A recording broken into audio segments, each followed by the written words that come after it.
Save over $600 today. Want to get the plays of all 10 PickNation.com handicappers today for free? I'm talking over $600 of football action free today, no strings attached. Hi everyone, Al DeMarco here, General Manager of the world's largest online sports gambling community, PickNation.com. Right now, you can get the plays of all 10 handicappers at PickNation.com for free simply by using our one-day free all-access pass. And free really means free. Just go to PickNation.com, click on the free one-day all-access pass, and you'll get all the plays of all 10 handicappers for free today. That's over $600 of action on the house. Why am I doing it? Because I'm that confident that I built a staff of the nation's premier handicappers, guys that can make you money this season. What better way to prove it than by giving you all their action today for free, no strings attached. What are you waiting for? Check out the free one-day all-access pass right now over on PickNation.com.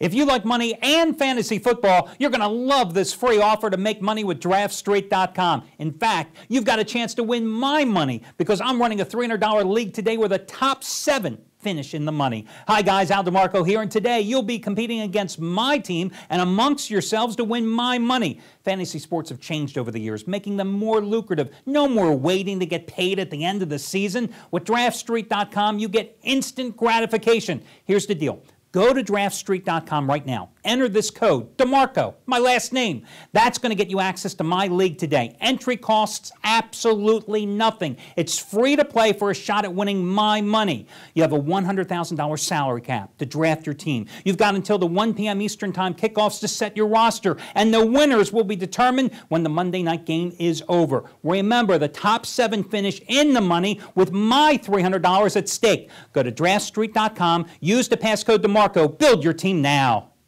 You're watching the Pick Nation Report, the only pro football preview show that breaks down every single game from a point spread perspective. I'm Al DeMarco along with Steve Budin, and we join you every single Sunday throughout the football season. This is the time of the show that I like to call the shameless self-promotional plug, because last week, guys, I went 4-0. I had a 4-0 sweep last weekend in football. Started off with Oklahoma State in a game that ended like at 3:30 Eastern Time in the morning in Tulsa because of inclement weather. Then came back with the Cowboys, told you to buy down the half point, and we got the winning cover at San Francisco as Dallas was only a 2.5-point choice in that field goal victory. Gave you the Steelers. And then Monday night, Steve, I decided to go the teaser route. And we've talked about the importance earlier in the show about how certain numbers, when they are crossed, you buy up or down a half point. Well, Monday night, I decided to go with the Giants as a 1-point favorite and then take the game up to 50 points and play the under in that contest. And surprisingly, even to me, walked away with a teaser winner because these two teams, the Rams and the Giants, did not score in the fourth quarter. I was stunned. One more score and I was toast. But you know, so many people in that game, that total, the real number before you manipulate it was 43.5, 44, 43, depending on where you shopped it. And it just shows you sometimes a teaser is a better way to go. But I only like standard 2-team teasers where you're playing with 6 points. I'm not a big fan of these sweetheart teasers, these exotic teasers. More points, mathematically, the odds are stacked against you. Right. In the old days, they'd take the 4-team teasers, but it only takes one blowout to knock them out. And you feel like you were so close, winning 3 out of 4, winning 3 out of 4. That's why they call it a teaser. So, I mean, look, I've had 8 football releases so far this season. I'm 7-1. But when it comes to showing off, I mean, I'm a show-off, but you're the best at it. When I show off, Al, it just seems like an infomercial. When you show off, it's like the freaking news, my man. So I'm just not going to be able to do it as good as you. But I can tell you that we're doing good this year, and we're going to continue it. Well, that's why it's called the shameless self-promotional plug. Because, guys, today I have another 15-dime release. And, you know, we talk about with different handicappers, like we had Trace Adams on in the first half of the show. What's a 15-dime release? Well, in reality, guys, the number is just a ratings unit based on the scale. To give you some perspective, 99% of my plays are between 5 and 15 dimes. So when I'm saying I have a 15-dime release, of which I've won 10 out of 15 already this season with the Cowboys last week, that's right there at the top of the scale. And today, there is one game on the board. I think the odds makers have made a dramatic mistake here. I think the line is off by at least 5 or 6 points. That's my best bet on the board, and I'm going to roll with it. And guys swept the board last weekend, and I plan on doing it again today. I know you have the Baltimore crew who, you talk about long-term production. And, you know, we often joke about this, about your various crews. They are not running around with a bunch of blue T-shirts going, hey, we're the Baltimore crew. That's not what it is. These are sources, these are contacts that many of whom your father had during his career, and you have had some of these for 20, 25 years. Right, these are guys that used to bet with me, that used to bet with my dad, guys whose opinion I respect, guys who I've come to know over the years. And at the end of the day, I have an opinion. It's a good opinion, but to not use the sources that only I have would be silly, and we see how we're doing with it. Like I said before,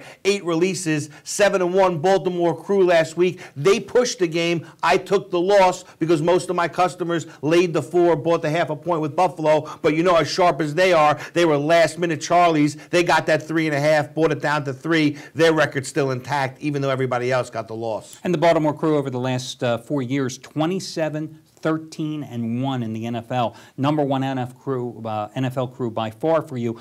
And quickly, let's talk about the value. I think sometimes guys don't realize there is a value and a concern about when you play a game. I always tell guys, listen, if you're going to get down on the favorite 99% of the time, get that bet in as soon as possible because the public is only going to push that number up, especially if it's a public team like the Patriots, the Steelers, the Packers, the Saints, okay?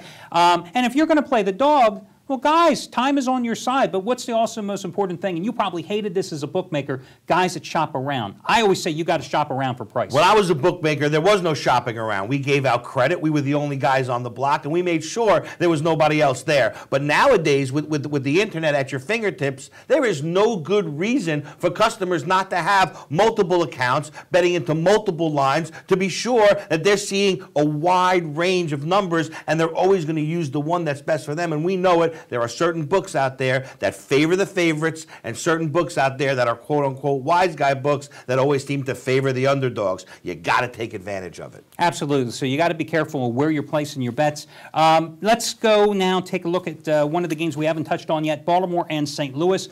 The Rams, just defenseless in their first 2 games against the Eagles at home and the Giants Monday night, playing on a short week. But I think that really what's going to work against the Rams' favor here is Baltimore was embarrassed, humiliated.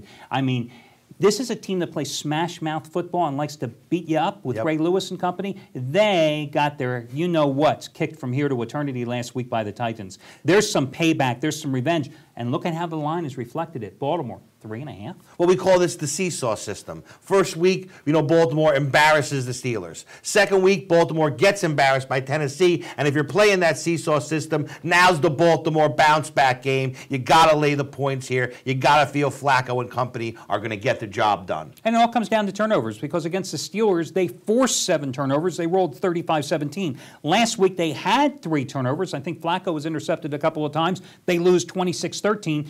The week before, they are in Ben Roethlisberger's face all game long. Last week, Matt Hasselbeck just sat back in the pocket all the time in the world to shred them. And you can't fault them for having a bad game last week. We talked about it on the show. We put the red flags up and told everybody this was the classic position for a letdown, and the conventional wisdom, weighed out, and it was a letdown. Right, exactly, because I even gave you the stat last week, guys, that after playing the Steelers, the Ravens had only covered 4 times after the last 12 meetings. Well, now it's 4 times out of 13 because not only did they fail to cover a 6.5-point spread at Tennessee last week, they lost the game outright. The other thing you have to consider here is Baltimore's 5-12 against the spread, their last 17 games when laying points on the road. All that being said, I still think the only way you play this is Baltimore. This is still a quality team. It's just, as a reporter, I saw it with teams and players. It's not just college athletes. It's pro teams.